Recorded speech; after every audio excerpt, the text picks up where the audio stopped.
ចំពោះឆ្នាំនេះយីរួមទៅ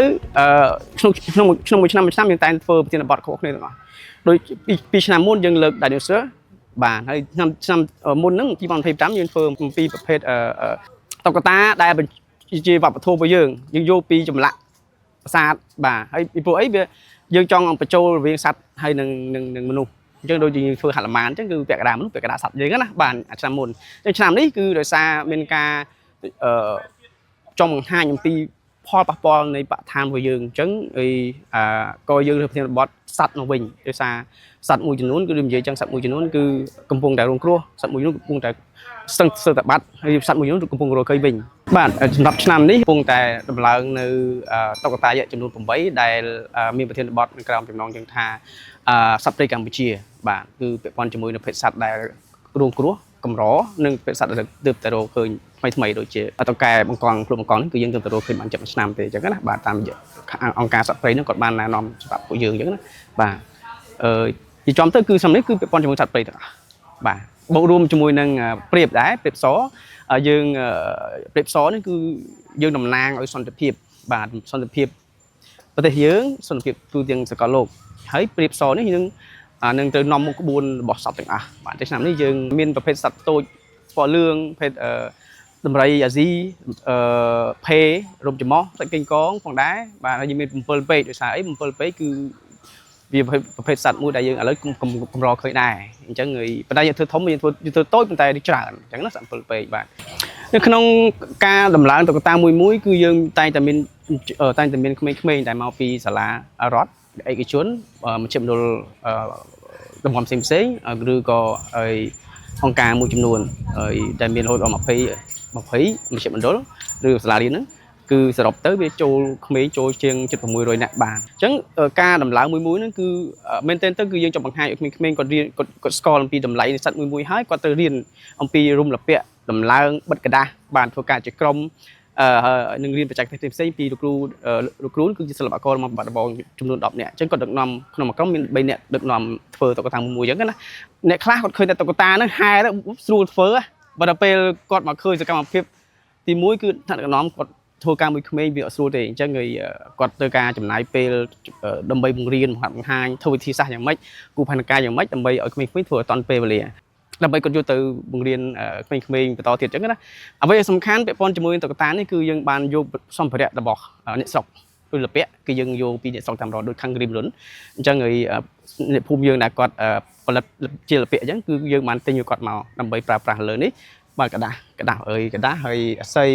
និយាយទៅគឺពាក់ព័ន្ធជាមួយនឹងបង្កើតនេះគឺពាក់ព័ន្ធជួយដល់សេដ្ឋកិច្ចក្នុងខេត្តសៀមរាបផងដែរបាទហ្នឹងហើយសារៈសំខាន់ទី1ធ្វើឲ្យក្មេងៗមានការសប្បាយរីករាយជាមួយនឹងព្រឹត្តិការណ៍នេះនិយាយចំទៅព្រឹត្តិការណ៍នេះហាក់បីដូចជាព្រឹត្តិការណ៍មួយប្រចាំខេត្តសៀមរាបអញ្ចឹងបានថាវាជាផ្នែកមួយទាក់ទងទេសចរឲ្យបង្ហាញឲ្យបរទេសឃើញថាសិល្បៈបែបនេះបង្ហាញអំពីតថភាពល្អសម្រាប់ឲ្យក្មេងៗគាត់យល់ថាសិល្បៈហៅតម្លើងបែបហ្នឹងគឺវាមានសារៈសំខាន់ហើយក៏សប្បាយរីករាយមែនទែនអញ្ចឹងបានថាពេលយើងធ្វើហើយសូមឲ្យបងប្អូនជាបរិវត្តរងចាំលើកអបអរសាទរដែលពេលគាត់បានធ្វើណាពេលគាត់ធ្វើអញ្ចឹងអ្នកផលិតគាត់មានការសប្បាយចិត្តមែនទែនហើយខ្ញុំបញ្ជាក់ថាតុក្កតានេះពេលដែលហាយហើយយើងក៏អត់តន់យុទ្ធនាដែរយើងយកដាក់នឹងសួនហាត់ប្រាណយើងហ្នឹងរយៈពេល3យប់អញ្ចឹងបងប្អូនដែលអត់បានមកមើលផ្ទាល់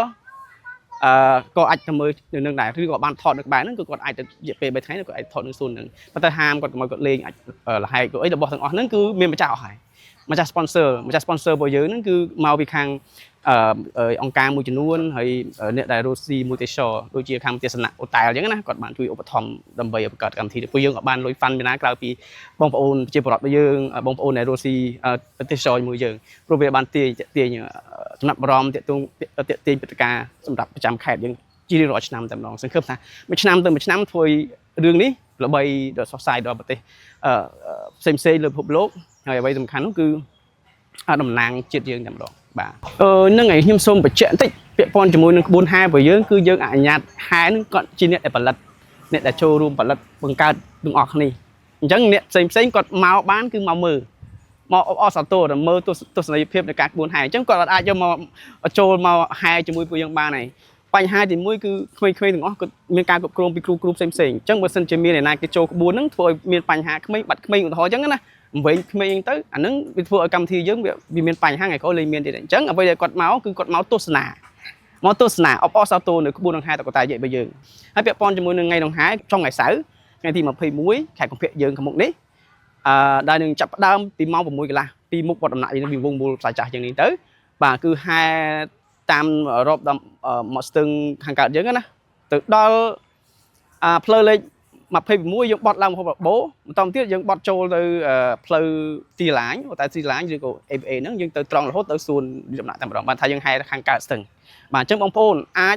ទស្សនាតាមដងវិធីនឹងតាមផ្លូវនឹងរហូតបានណាបាទអ្វីដែលខ្ញុំសនុំពោជាពិសេសអ្នកខេត្តសៀមរាបអាចជួយផ្សព្វផ្សាយបន្ថែមដើម្បីឲ្យបងប្អូនជាបរិវត្តយើងទាំងភ្ញៀវជាតិឬក៏អាចថាមិត្តភក្តិគាត់មានបំណងមកលេងស្រុកខ្មែរអញ្ចឹងណាចំថ្ងៃហ្នឹងគឺល្អមែនទែនថ្ងៃទី21ហ្នឹងអញ្ចឹងឲ្យបងប្អូនជួយផ្សព្វផ្សាយបន្តបាទជួយផ្សព្វផ្សាយបន្តឲ្យបងប្អូននិយាយចំទៅវាជាព្រឹត្តិការណ៍ដែលធ្វើឲ្យគាត់រងចាំជារៀងរាល់ឆ្នាំដូច្នេះបងប្អូនជួយ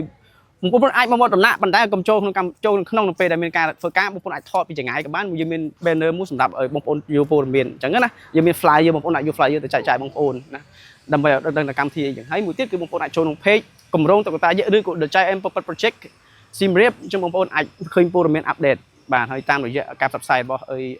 មន្ទីរព័ត៌មានរបស់យើងផងជាមួយនឹងបងប្អូន influencer ផងជាមួយនឹងពួកយើងផ្ទាល់ជាមួយសិស្សកផ្ទាល់ក្មេងៗនៅសាលានេះគាត់ចែកចាយអញ្ចឹងយើងសង្ឃឹមថាពួកគាត់នឹងមកលើកទឹកចិត្ត